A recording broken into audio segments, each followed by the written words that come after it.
छूट। आज हम लोग का जो टॉपिक है जिसमें हम लोग मोमेंट ऑफ इनर्शिया के बारे में पिछले लेक्चर में पढ़े, जो सिस्टम ऑफ पार्टिकल्स और रोटेशन मैकेनिक्स में जो हमारा चैप्टर है, चैप्टर नंबर 7 एनसीईआरटी से, उसमें हम लोगों ने पिछले लेक्चर में मोमेंट ऑफ इनर्शिया के बारे में पढ़ा। आज हम लोग पढ़ेंगे जो cause of rotation motion, that is torque. जैसे कि ट्रांसलेशन मोशन में हम लोग कहते हैं फोर्स से बॉडी क्या होता है, चलता है, उसी प्रकार से रोटेशन के लिए कभी भी अगर कोई बॉडी रुका हुआ है, उसे अगर हम लोग को चालू करना है उसके मोशन को, तो जो है रोटेशन मोशन को, तो उसके टॉर्क की जरूरत पड़ेगी। तो टॉर्क क्या डिफाइन होता है इसको, या टॉर्क को मोमेंट ऑफ फोर्स भी कहते हैं। टॉर्क का दूसरा नाम हो गया मोमेंट ऑफ फोर्स, इसको हम लोग लिख सकते हैं moment of force, moment of force. तो ये जो डिफाइन किया गया है, torque about any point, torque about any point is the cross product of, is the cross product of position vector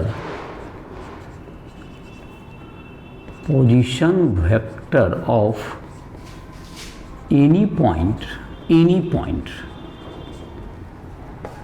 on the line of action of force, on the line of action of force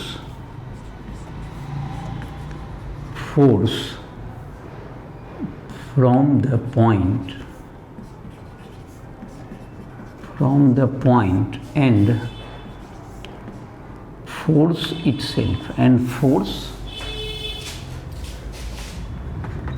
itself, तो force और तुमको क्या कहा जाए, जो point के about जो कि तुम्हारा हो, किसी पॉइंट के अबाउट, जैसे कि ये O है, इसके अबाउट टॉर्क निकालना है, और मान लेते हैं ये फोर्स है तुम्हारा, तो ये फोर्स हो गया तुम्हारा F वेक्टर। तो इसमें ये डिफाइन किया गया है कि ये F वेक्टर हुआ, तो फोर्स का कोई भी पॉइंट इस लाइन पर लीजिए, किसी भी, इसके लाइन ऑफ एक्शन इसको कहेंगे, ये आगे पीछे कहीं बढ़ाइए, ये line of action of force कहलाएगा। इससे तुमको, इसका जो है तुमको line of action of force, तो तुम्हारा जो है, या कोई भी पॉइंट मिला सकते हैं आप, यहाँ पर मान लेते हैं, इसको मिला देते हैं हम लोग, तो ये OP हो गया तुम्हारा। ये P पॉइंट अगर है, O पॉइंट के अबाउट टॉर्क निकालना है, तो ये R वेक्टर हो गया, OP वेक्टर हो गया इसका R vector. R cross F करेंगे हम लोग, R vector cross F vector. तो A point P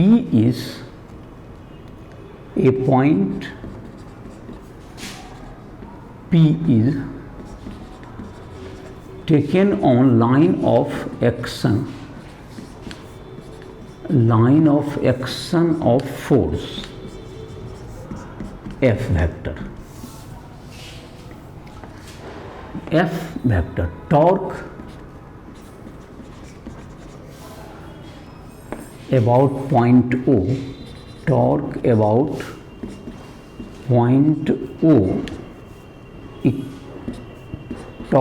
O equals to OP cross F। इसको हम लोग जनरली R क्रॉस F भी कह सकते हैं, that's equals to R cross F। और जहाँ तक है तुमको R क्रॉस F, इसका तो वेक्टर प्रोडक्ट रूप में है। अगर ये तुमको R वेक्टर है, तो कभी भी R और F के बीच का एंगल जो लेना होगा, तो R को आगे बढ़ाइए यहाँ से, और इसके बीच का एंगल ये थीटा ले लीजिए। तो torque is equal to RF sine theta, where theta is angle between OP vector bracket में R vector and F vector, इन दोनों के बीच का ये एंगल है। अब जहाँ तक की है टॉर्क का ये वैल्यू हो गया। अब इसमें जहाँ तक है तुमको यहाँ से इस पर परपेंडिकुलर डाल दिया गया, यहाँ से इस पर परपेंडिकुलर डाल दिया गया। तो ट्रायंगल OLP में देखें, यहाँ से 90 डिग्री का हो गया, ट्रायंगल OLP में, इन ट्रायंगल OLP यहाँ से क्या हो जाएगा, triangle OLP sine theta equals to, ये एंगल थीटा है तो ये भी एंगल क्या होगा तुम्हारा, थीटा ही होगा, वर्टिकली अपोजिट एंगल। तो sine theta is equal to OL by OP,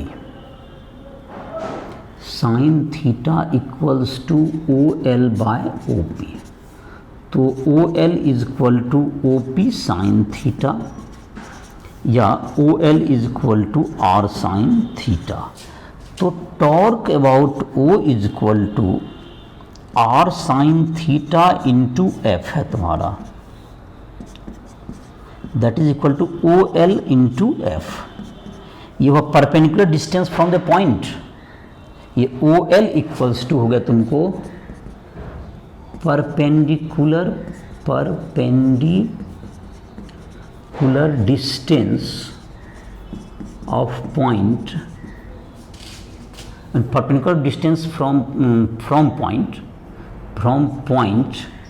to the line action of force, to the line of action of force, to the line of action of force।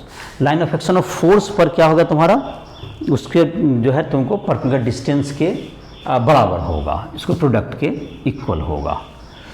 तो line of action of force के equal होगा। तो torque about O is equal to OL into F। तो ये तुम्हारा हो गया। अब जहां तक कि इसका डायरेक्शन की बात हुई, एक वेक्टर क्वांटिटी है, तो इसका डायरेक्शन निकालने के लिए क्या करेंगे हम लोग, राइट हैंड थंब रूल का यूज कर सकते हैं।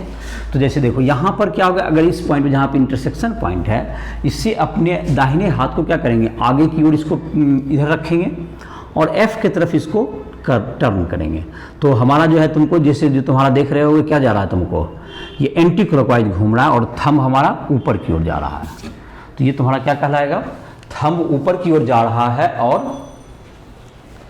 तुमको थंब ऊपर को इंडिकेट कर रहा है और साथ ही साथ ये तुमको एंटी क्लॉकवाइज डायरेक्शन में है। तो ये तुम्हारा टॉर्क का वैल्यू होगा। तो torque is equal to R cross F।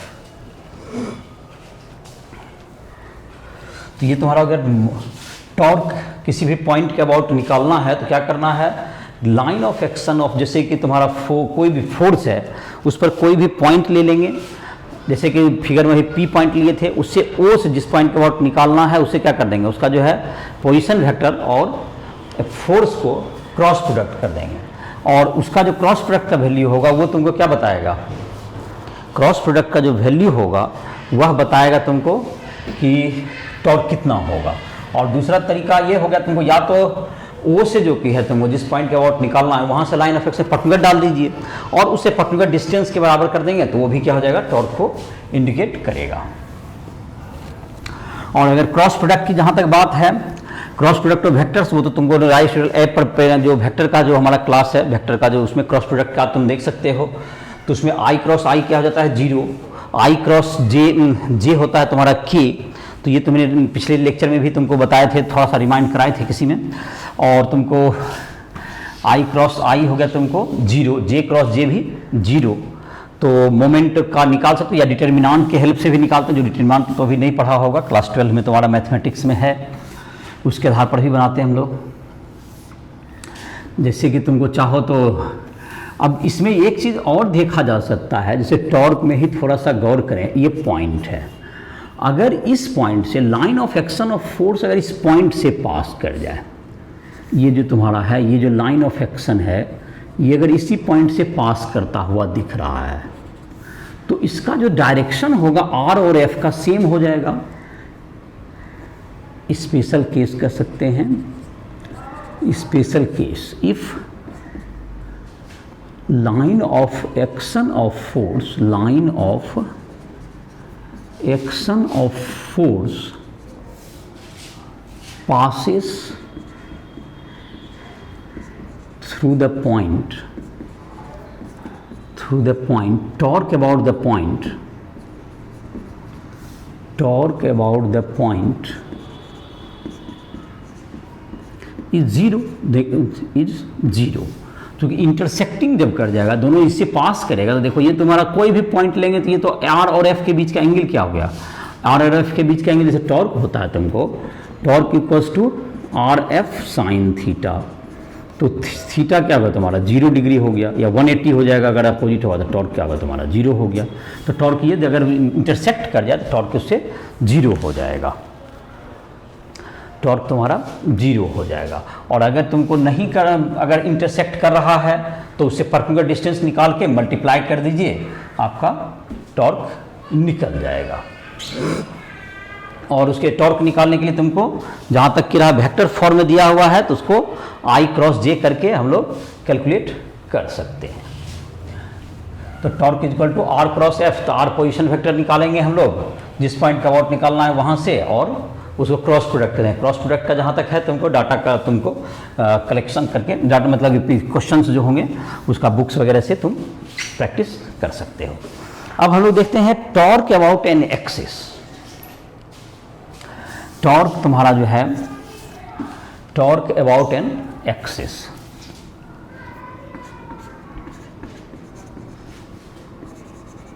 Torque about an axis, the torque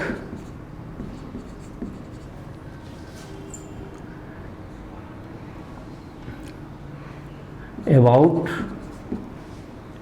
an axis is the projection of torque about any point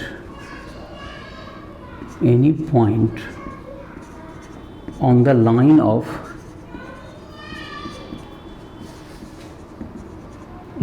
of action of force।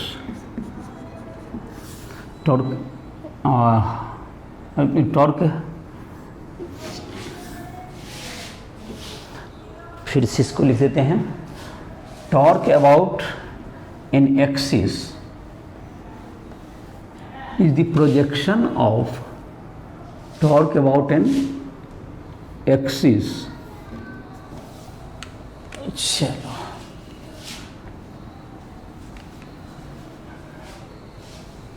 torque about an axis।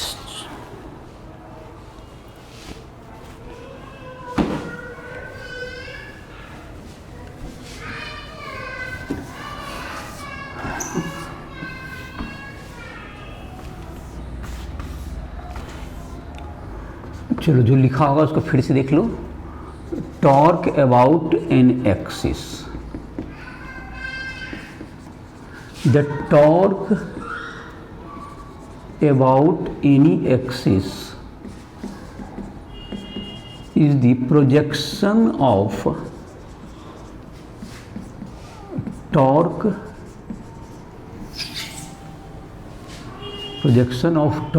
about any point on the axis of, on the axis, projection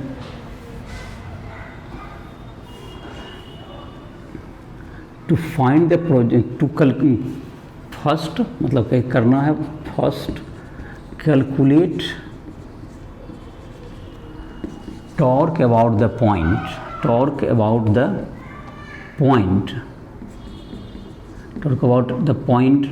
about any point on the axis, torque about any point on the axis, and multiply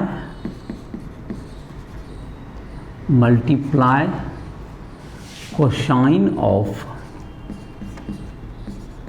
angle between, cosine of angle between torque and the axis। तो इसे multiply कर दीजिए। जैसे तुमको अगर कोई line है, तुमको जैसे कि ये पॉइंट है, अगर तुमको ये पॉइंट O हो गया जो कि एक्सिस अगर परपेंडिकुलर टू द प्लेन है, और एक फोर्स तुमको F है, यहाँ पर एक फोर्स F है,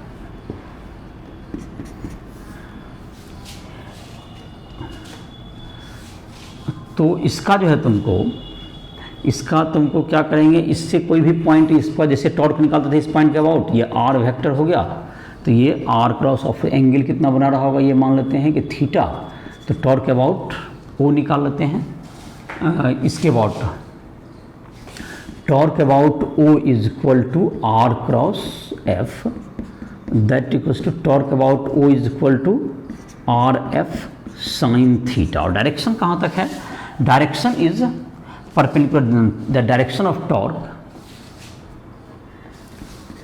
the direction of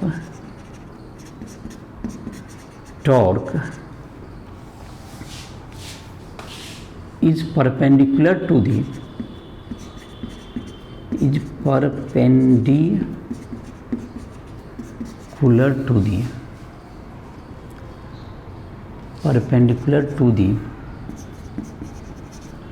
plane of diagram, perpendicular to the plane of diagram, perpendicular to the plane of diagram के perpendicular होगा, और perpendicular to the plane of diagram होगा, तो इसके प्लेन के परपेंडिकुलर होगा। The axis is also perpendicular to the plane of diagram, so angle between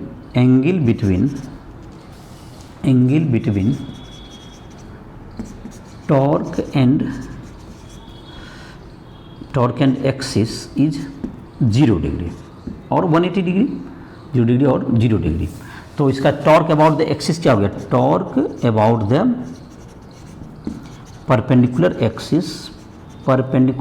axis is equal to torque into cos 0, that's equals to cos 0 degree.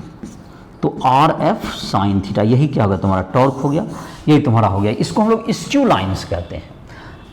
ये जो तुमको है, तीनों जो होना चाहिए आपस में स्क्यू होना चाहिए, मतलब तीनों।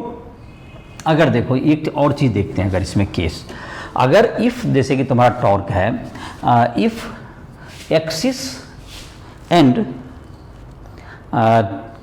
Lines, axis and force are in same plane, तो इसका केस देखते हैं। ये तुम्हारा निकालने का तरीका क्या हुआ, फिर से इसको देख लेते हैं। इस एक्सिस के अबाउट निकालना था, इससे पास करने वाले परपेंडिकुलर एक्सिस के अबाउट, तो इस O पॉइंट के अबाउट निकाले, इसका क्या निकाल दिया गया, O पॉइंट के अबाउट निकाले, इसका टॉर्क का इसका वैल्यू निकल गया ऊपर की तरफ, और उसके बाद क्या किया गया, इसको cos साइन ऑफ 0 डिग्री से मल्टीप्लाई किया, इसके अबाउट जो एंगल होगा cos 0 उससे मल्टीप्लाई कर दिया गया, तो उससे क्या होगा, तुम्हारा निकल गया। अब इसमें देखते हैं स्पेशल केस देखते हैं कि जब तुमको क्या होगा, अगर तुमको टॉर्क अबाउट द एक्सिस जो निकालना है, वो एक्सिस और जो फोर्स है वो अगर दोनों एक ही प्लेन में हो, फोर्स का जो लाइन ऑफ एक्शन है और तुमको जो एक्सिस है दोनों एक ही प्लेन में हो, तो उसका टॉर्क हमेशा 0 हो जाएगा, चाहे वो इंटरसेक्ट करे या इंटरसेक्ट ना करे। इंटरसेक्ट ना करे तो मतलब पैरेलल होगा। अगर एक प्लेन में है तो देखो स्पेशल केस में लिखते हैं, रिजल्ट ही पहले लिख दो। If the axis and line of action of force is in same plane, the torque is 0। Torque क्या होगा, 0 होगा अगर दोनों सेम प्लेन में है। जैसे देखिए ये है तुमको O पॉइंट, ये फोर्स है तुमको, ये एक प्लेन इसके अबाउट यहीं से एक्सिस पास करा वहाँ, तो ये इसी प्लेन में है ये भी, और फोर्स तुमको ऐसे है तुमको, तो ये तुमको है कि फोर्स इधर है, तो ये तो तुमको जैसे कि एक सिचुएशन बताए थे कि ये तुमको इंटरसेक्ट कर देगा यहाँ पर, तो ये से भी टॉर्क, इसके बाद टॉर्क भी जीरो हो जाएगा, ऑफकोर्स रिजल्ट भी जीरो ही हो जाएगा। या किसी भी पॉइंट के अबाउट लीजिएगा तो यहाँ इंटरसेक्टिंग हो गया, तो इंटरसेक्टिंग हो गया तो टॉर्क क्या हो गया तुमको, intersecting torque is equal to zero. अब अगर इंटरसेक्ट नहीं करेगा, एक दूसरा केस देख लीजिए, दोनों स्थिति में जीरो हो जाएगा आपका, ये दोनों पैरेलल होगा, तब एक्सिस और फोर्स का जो है इंटरसेक्ट नहीं करेगा, जाहिर है एक 2 डायमेंशन में 2 ही पॉसिबिलिटी है, या तो इंटरसेक्ट करेगा या तो पैरेलल होगा, तो इंटरसेक्टिंग है तो टॉर्क जीरो हो गया। अब अगर मान लेते हैं कि ये क्या है तुम्हारा, दोनों के बीच में मान लेते हैं कि कुछ डिस्टेंस है, ये आर वेक्टर कहें या डी जो भी, एंगल भी 90 डिग्री भी हो जाएगा, कोई हर्ज नहीं है, एंगल जो भी दिया थीटा भी दे सकते हैं। तो टॉर्क इस पॉइंट के अबाउट, जो भी इसको अगर ओ ही मान लें, तो टॉर्क अबाउट ओ क्या होगा तुमको, आर एफ साइन थीटा, जो भी एंगल रहा हो। तो ये टॉर्क का, इसका डायरेक्शन क्या होगा, direction of torque is perpendicular to the plane of diagram. The torque hence angle between axis and torque is 90 degree. देखो एक्सिस तो इस प्लेन में है, तो टॉर्क इक्वल टू क्या होगा तुम्हारा, इसका प्रोजेक्शन लेंगे हम लोग, जब are F sine theta into क्या होगा, कॉस 90 डिग्री से मल्टीप्लाई कीजिएगा, कॉस 90 जीरो होता है, ये जीरो हो गया। तो एनी इस केस अगर इंटरसेक्टिंग हो या पैरेलल हो, अगर दोनों एक प्लेन में रहेगा तो ये टॉर्क जीरो ही होगा। तो इसके लिए क्या होना चाहिए, स्क्यू लाइन्स होना चाहिए, तीनों एक दूसरे के नॉन इंटरसेक्टिंग, और the force of line of action जो होना चाहिए non intersecting and non parallel. The torque is non-zero. Torque is non-zero if axis and line of action of force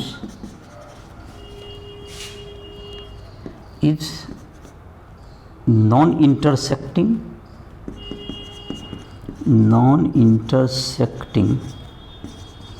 and non parallel.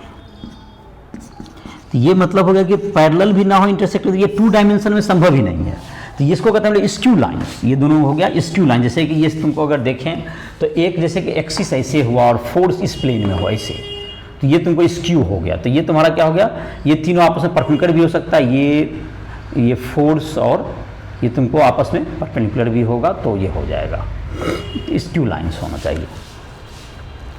तो ये तुम्हारा हो गया line of action.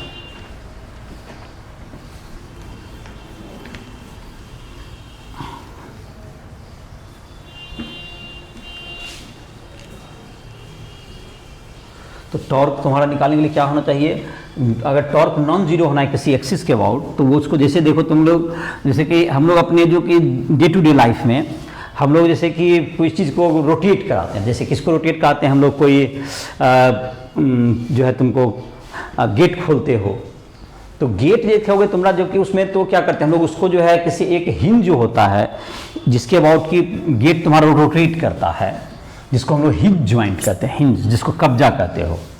तो hinge जो तुम्हारा होता है, हिंज ज्वाइंट है, जिसके अबाउट ये क्या होता है तुमको घूमता है, हिंज के अबाउट ये घूमेगा।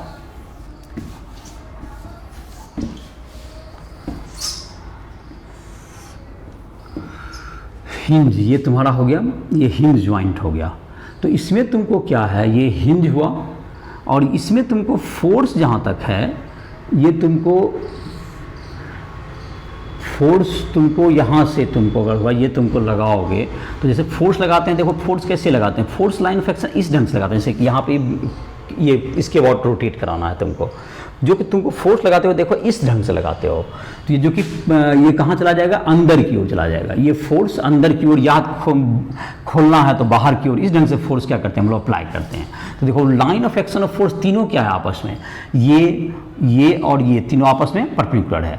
तो ये तुमको स्क्यू लाइन्स हुआ, तो ये तुमको क्या हो जाएगा, ये तो इसका टॉर्क ये देगा और ये खुल जाएगा। लेकिन अगर कोई व्यक्ति चाहे कि वो तुमको इस ढंग से इस मतलब ऐसे पैरेलल करके इसको घुमा दे, चाहे ऐसे करके, तो ये इंटरसेक्ट कर देगा तो नहीं घुमा पाएगा। ऐसे ये पैरेलल हो जाएगा ये एक्सिस के जो रोटेशन के, तो ये नहीं घुमा पाएगा। इसको घुमाना है तो इस ढंग से या इस ढंग से बाहर की ओर फोर्स लगाना पड़ेगा, या थोड़ा सा तिरछा भी होगा तो भी टॉर्क डेवलप हो जाएगा परपेंडिकुलर, क्योंकि एंगल 90 नहीं भी होगा तो भी उसका एग्जिस्ट करेगा। लेकिन एंगल 90 अगर हो जाएगा तो टॉर्क 0 हो जाता है।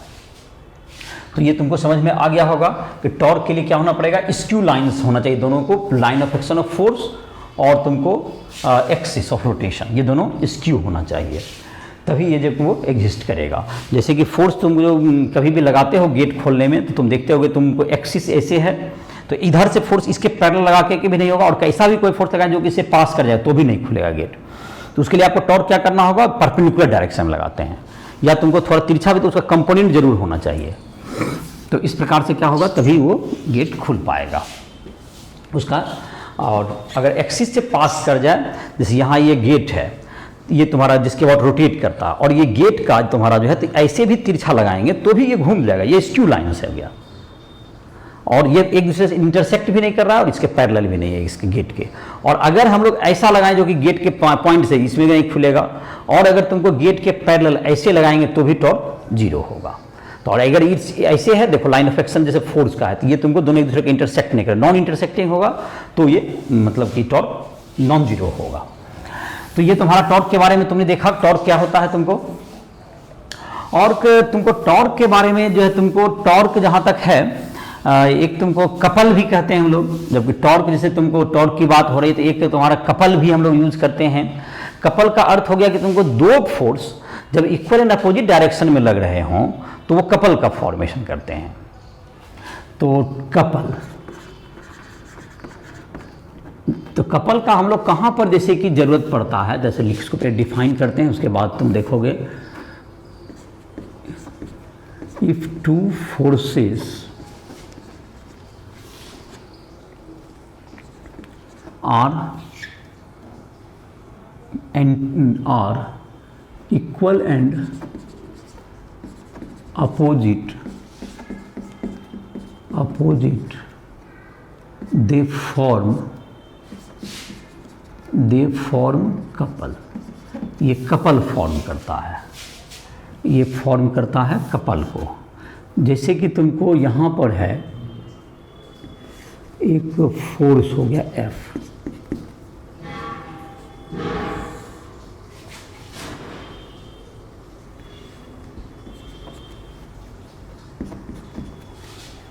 इधर F हो गया,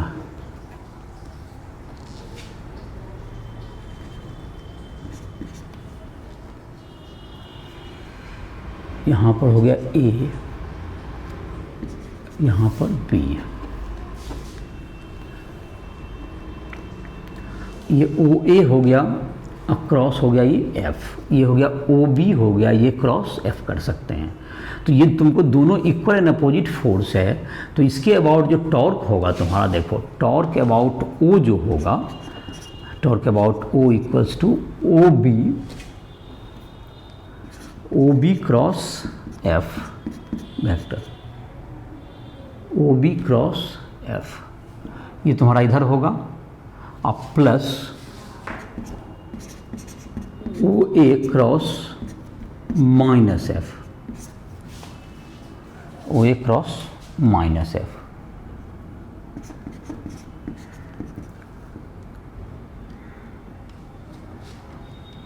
OA AO हो जाएगा, ये OA का हो जाएगा क्या चीज़, AO लिख सकते हैं इसको, AO माइनस को हटा करके इसको लिख सकते हैं हम लोग, आगे इसको कर लेते हैं AO cross F plus OB cross F, इसको आगे पीछे लिख दिए और इसको माइनस का इसको अपोजिट कर दिए। तो टॉर्क अबाउट O जो होगा A O vector plus O B vector cross F vector. तो टॉर्क अबाउट ओ हो गया A B vector cross F. A B हो गया तुमको इन दोनों के बीच का distance, A B vector cross F. A B मतलब हो गया दोनों के बीच का, तो ये तुमको हो गया ए बी क्रॉस एफ। तो ए बी अगर if A B the angle between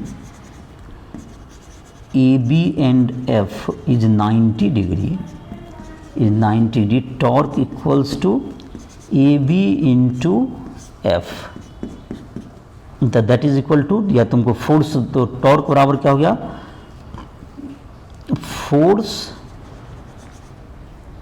into perpendicular distance between the forces, perpendicular distance between line of action of force चीज, line of action of forces के particular distance के multiplication के equal होगा। तो ये तुमको इसके वैल्यू के बराबर होगा। ये टॉर्क हो गया, तो टॉर्क यही तुम्हारा इसके वैल्यू के इक्वल होगा ये। तो ये तुम्हारा इसका डिस्टेंस के बराबर होगा तुमको। तो ये टॉर्क बराबर हो गया O A cross F, A B cross F हो गया तुम्हारा ये।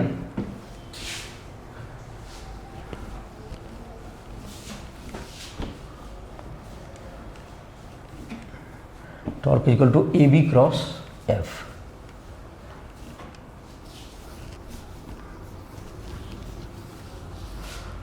Torque equals to A B कर, दोनों के बीच का कपल तुम्हारा जो कपल का, जहाँ तक एग्जाम्पल कहाँ कहाँ मिलता है, जैसे कोई चीज़ को कोई ढक्कन खोलते हो तुम, किसी चीज़ को कॉर्क में ओपन करते हो, देखो एक तुम्हारा उंगली इधर फोर्स लगाता है, एक इधर लगाता है, तो ये भी तुम्हारा क्या एक कपल का एग्जांपल है। या स्क्रू ड्राइवर तुम फोर्स लगाते हो, स्क्रू ड्राइवर में देखो जैसे कि स्क्रू में तुमको लगाता है तो एक फोर्स इधर की तरफ लगता है तो एक इधर लगता है, दोनों तरफ देखो दोनों तरफ सटता है। तो ये सभी किसके एग्जाम्पल हैं, टॉर्क के, मतलब कपल के एग्जाम्पल हो गए। तो उसके द्वारा कपल के द्वारा जो होगा तुमको दोनों जो इक्वल एंड अपोजिट जो फोर्स है उसके बीच का जो तुमको पर्टिकुलर डिस्टेंस है इनटू फोर्स से मल्टीप्लाई कीजिएगा तो उसका मोमेंट निकल जाएगा तुम्हारा। ये तुम्हारा हो गया। अब हम लोग लिखते हैं तुमको relation between torque end moment of inertia. Relation between torque end moment of inertia, इसके अबाउट क्या होगा। तो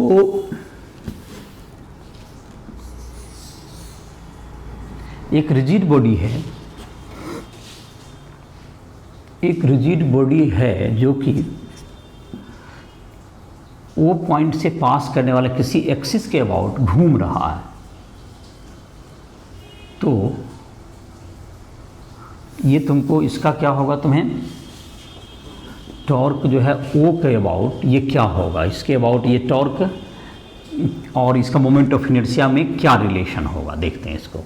तो मान लेते हैं कि एक इसमें एक पार्टिकल है इस रिजिड बॉडी में जिसका मास है mi और यहाँ से इसका डिस्टेंस है ये ri, इसका डिस्टेंस है यहाँ से ri। तो mi इसका डिस्टेंस हो गया। तो इसका जो इस पर जो फोर्स लग रहा होगा तो इसमें फोर्स के कारण जो तुम्हारा होगा फोर्स जो कि होगा तो F, तो इसका जो अगर तुमको यहाँ पर जो पार्टिकल में फोर्स लग रहा होगा और तो टॉर्क जो होगा तुमको ओ के अबाउट ये पर्टिकुलर एक्सिस, तो torque about O equals to क्या हो जाएगा तुमको, torque is equal to R I, इसको कह सकते हैं। इसका पोजीशन वेक्टर ith पार्टिकल है तो इसका यहाँ से ओ के अबाउट में जो पोजीशन वेक्टर होगा दैट इज आर आई, इसको हम लोग क्या कह सकते हैं R I cross M I mass into acceleration, इसका एफ फोर्स को एफ बराबर एम ए लिख सकते हैं एम ए, और ए को हम लोग लिखते हैं अल्फा क्रॉस आर। तो टॉर्क इज इक्वल टू हो गया तुम्हें आर आई क्रॉस एम आई, और तुमको ए को लिख सकते हैं अल्फा क्रॉस आर आई। जाहिर कि एंगुलर एक्सीलरेशन, एंगुलर वेलोसिटी सब तुम्हारा एंगुलर एक्सीलरेशन सब में सबके अबाउट सेम होता है, तो उसमें आई लगाने की जरूरत नहीं है। तो अगर तुमको ये परपेंडिकुलर है, तुमको सभी एक्सिस ऑफ रोटेशन ये सब तुम्हारा, अगर ये दोनों के बीच में एंगल 90 डिग्री है अभी भी, तो ये जो तुम्हारा अगर स्क्वायर फॉर्म देखें, टॉर्क हो जाएगा तुम्हारा इसका एम आई मास हो गया तुम्हारा आई इंटू आर आई का square into alpha, M I R I square into alpha. अगर ये तुमको ये तुम्हारा आपस में ये जो कोई अल्फा जो घूम रहा हो उसके प्लेन के परपेंडिकुलर घूम रहा होगा, तो ये तुम्हारा एंगल अगर ये परपेंडिकुलर रहेगा तो ये तुम्हारा और एक्सिस ऑफ रोटेशन भी क्या प्लेन के परपेंडिकुलर है, तो तुमको M I R I square. तो टोटल जो टॉर्क हो ये तुमको डेल्टा टॉर्क आई भी इसके ith पार्टिकल का था, तो टोटल टॉर्क क्या हो जाएगा, torque of rigid body, torque of rigid body sigma torque I, sigma R M I R I का स्क्वायर इंटू अल्फा। ये होगा torque is equal to I alpha. I हो गया तुमको I is equal to moment of inertia of the rigid body about the axis, moment of inertia of rigid body about the axis, alpha is equal to angular acceleration। तो torque is equal to क्या हो गया I alpha, torque equals to I alpha, torque बराबर I alpha. तो ये तुमको alpha निकालना है, तो यहाँ पर तुमको ये दोनों में रिलेशन आ गया। तुमको ये टोटल मतलब टॉर्क जितना भी होगा वो रोटेशन में तुमको जो कि है बॉडी, तो ये torque is equal to moment of inertia, जो कि तुमको sigma M I R I square को हम लोग मोमेंट ऑफ इनर्शिया कहते हैं। Torque about the axis is equal to moment of inertia about the axis into angular acceleration, तो इसके बराबर होगा। तो टॉर्क और इसमें रिलेशन तुम्हारा डेवलप हो गया, torque is equal to I alpha, rotation में है बॉडी अगर, तो टॉर्क इक्वल्स टू जो घूमेगा, और यही तुमको एंगुलर एक्सीलरेशन देगा, जो कि एंगुलर एक्सीलरेशन अगर प्रोड्यूस होगा, टॉर्क के बिना एंगुलर एक्सीलरेशन नहीं आएगा। तो कोई बॉडी अगर रुका हुआ है तो कभी चल नहीं सकता, और चल रहा है तो कभी रुकेगा नहीं। और ये जाहिर है कि तुमको इसके बाद जो भी रिलेशन है तुम्हारा omega equal to omega nought plus alpha T, या theta equals to omega not T plus half alpha T square, या omega square equal to omega nought square plus 2 alpha theta, इन सबों के द्वारा जो रिक्वायर्ड तुमको जो अल्फा का वैल्यू के साथ इसको रिलेट करके क्वेश्चंस को आप सॉल्व कर सकते हैं। तो इसमें जैसे तुम्हारा है टॉर्क का जो क्वेश्चंस है, जैसे एक क्वेश्चन तुमको इसी पर बेस्ड तुमको बता दे रहे हैं थोड़ा सा, और जैसे कि मोमेंट ऑफ इनर्शिया का भी वैल्यू याद होगा। अगर तुमको रिंग का आता था अपने परपेंडिकुलर एक्सिस के अबाउट एम आर स्क्वायर, और तुमको डिस्क का एम आर स्क्वायर बाई 2, अगर सॉलिड स्फीयर है तो 2/5 M R square about diameter, और हॉलो स्फीयर का 2/3 एम आर स्क्वायर, सिलेंडर का सॉलिड सिलेंडर का M R square by 2 disc के जैसा, और हॉलो सिलेंडर का एम आर स्क्वायर अपने एक्सिस के अबाउट। ये तुम्हारा हो गया। अब है यहाँ पर निकालते हैं तुमको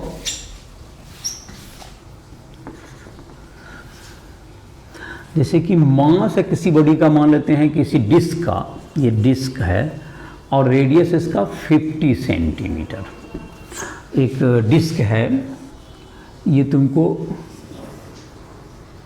ये डिस्क है, ये तुमको फ्री है तुमको अपने एक्सिस परपेंडिकुलर एक्सिस के अबाउट घूमने के लिए, सेंटर के अबाउट परपेंडिकुलर एक्सिस, ये डिस्क शेप है।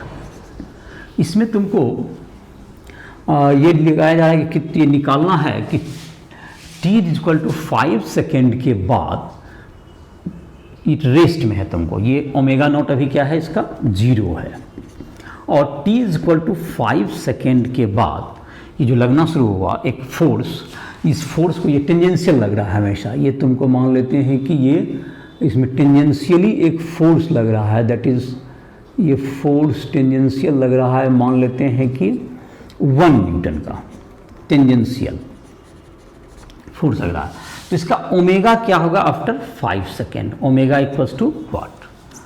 तो जहाँ तक है torque equals to I alpha होता है, तो I is equal to M R square by 2। तो m हो गया 500 ग्राम बाय 1000 इंटू रेडियस हो गया 50/100 का स्क्वायर, तो 1/2 into 1/4 that's equals to 1/8 kg metre square.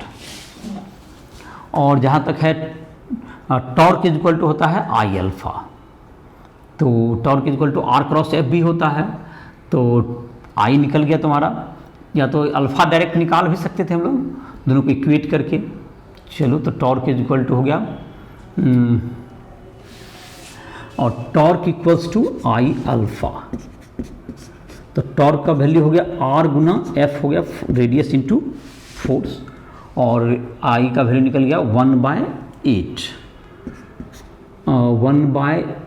और एम आर स्क्वायर बाई 2 है, तो ये तो बाई 2, एक तो यहाँ पर गलत भी हो गया है तुम्हारा, M R square by 2, M into R square और बाय 2 भी करना है तुमको ना, और M R square by 2 that is half कर दो, तो इंटू हाफ करेंगे तो ये हो जाएगा तुमको 1/16 आ जाएगा, ये टोटल आ जाएगा 1/16 आ जाएगा। अल्फा इक्वल्स टू 1/16 रेडियन पर सेकेंड स्क्वायर, ये आ जाएगा तुम्हारा।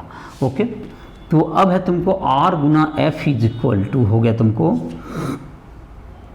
आर गुना एफ, आर इंटू एफ जो हुआ तुमको torque is equal to I alpha, तो आई का वैल्यू 1/16 इंटू अल्फा, तो अल्फा इक्वल टू क्या हो गया तुमको आर इंटू एफ हो गया 16 गुना 50/100 इंटू 1, तो दैट्स इक्वल्स टू कितना हो गया 8। अल्फा इक्वल्स टू हो गया 8 रेडियन पर सेकेंड स्क्वायर, 8 रेडियन पर second square, kg metre square हुआ था 1/16, तो 1/16 तो 8 रेडियन पर सेकेंड स्क्वायर।